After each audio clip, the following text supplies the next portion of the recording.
Chapter 77. The Appointment. "All right," Ruthorn said, sitting up straight and giving me an encouraging clap on the back. "Now that you have acknowledged the existence of God, you have an appointment to meet him tonight at 3 in the morning." This took me by surprise as I felt I wasn't prepared for it yet. "I will meet God? Didn't you say that God doesn't have a physical form?" I asked. "Well, I didn't say that you will meet him in a specific form. Please follow my lead and you will understand what I mean. He will be waiting for you on the hilltop," Ruthorn said reassuringly. "I have to admit that I'm a little confused now," I replied. "I always thought it was you who I was supposed to meet, since everyone who welcomed me earlier told me that I had to meet the ruler on this hill.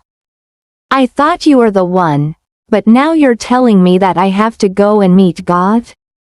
I said, feeling quite overwhelmed by the thought. "I think there is a slight misunderstanding here. They called God the ruler because we do call him by that name as well to describe his role in ruling over the entire universe and cosmos. God has so many roles. When we define him in his role as the creator of all things, we call him the creator. When we define him in his role of possessing all knowledge, we will call him the doctrine.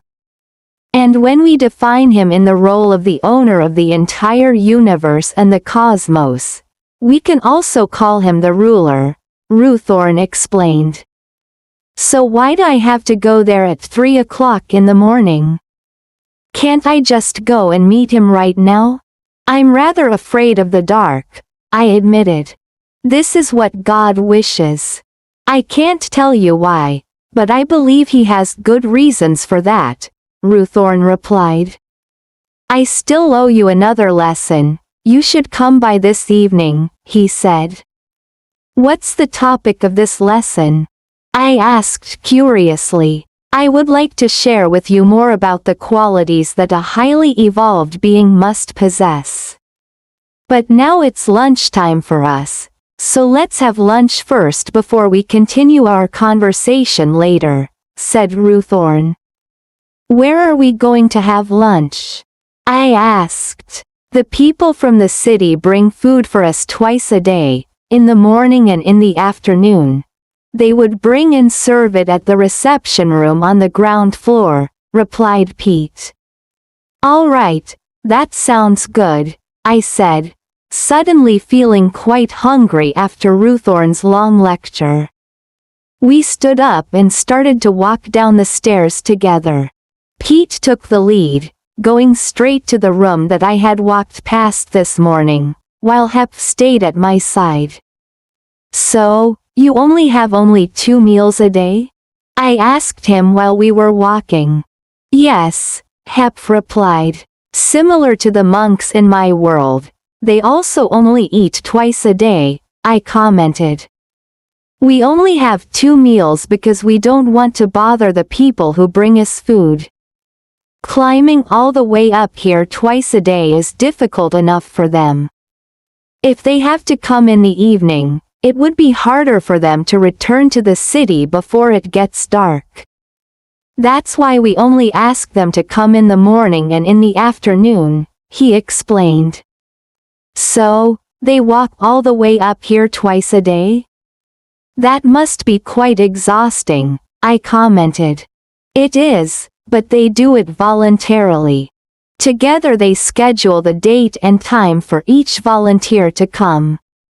In fact, it's not the same person every time but the shared responsibility of all people in the city." "Ah, I see," I said. "It's quite similar to the way people put food offerings in the monk's alms bowl every day back where one lived," I remarked. "Yes, that sounds very similar to how we do it here, but it's not exactly the same as everyone here uses the mental language to organize their turn. Since they already know the number of beings who stay up here, they can prepare the right amount of food in advance, Hep said. It took us about 10 minutes to walk down the building and we finally arrived at the huge reception room, which had been set as a dining room for the three of us. It was very spacious, and the ceiling, as high as a 4 or 5-story building, made the dining table look tiny. When we arrived, there already was a group of people waiting for us. They were all dressed up as if they were going to a gala, each of them wearing the most elegant clothes, which, in contrast, made me feel quite underdressed. They were standing in a row like attendants ready to serve their patrons in a luxurious restaurant.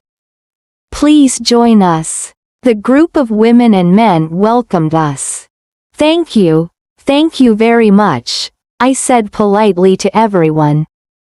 I sat down at the table which had been set for 3. There was a beautiful vase with colorful flowers on the table, and in front of us, the tableware and cutlery were neatly arranged. It looked like a formal banquet traditionally organized by nobles to welcome their privileged guests. "Have they prepared this banquet for a special occasion? This is so luxurious," I remarked, quite impressed. "No, this is quite normal here," said Hepf, turning to me. When we started to eat, the women and men stood around us and all took turns in serving us very particular dishes, some of which I had never eaten before. It took us half an hour to finish our meal, and I truly enjoyed all the different tastes. I'm indeed quite full now and have thoroughly enjoyed this dinner. I'd like to thank all of you for this delicious meal, I said, standing up and bowing left and right. "We're so honored to serve you," a young man standing in the group said. Then another man, who was standing at the end of the row, picked up a small kettle from which he poured a beverage into our cups. When I took a sip of it, I recognized immediately what it was. "Hey, this is Mr. Wen's tea," I said, pleasantly surprised. "Yes, it is," said Hepf, smiling broadly, "and the creator of the original recipe has come to serve it himself." He singled out a person among the group.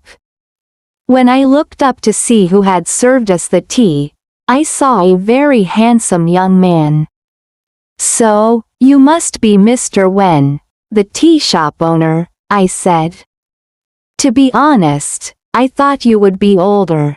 "My soul is old, but my appearance has already been renewed," he replied with a smile. "Excuse me, but what do you mean by renewing your appearance?" I asked him. "Wen came from Gaia in the same way you did. After having lived in our world for 147 years he died, but then he was reborn in his group. We knew it was him, so we continued to call him by his old name," Hepf explained. "I'm very pleased to meet you, Mr. Wen, and thank you for your special tea," I said gratefully.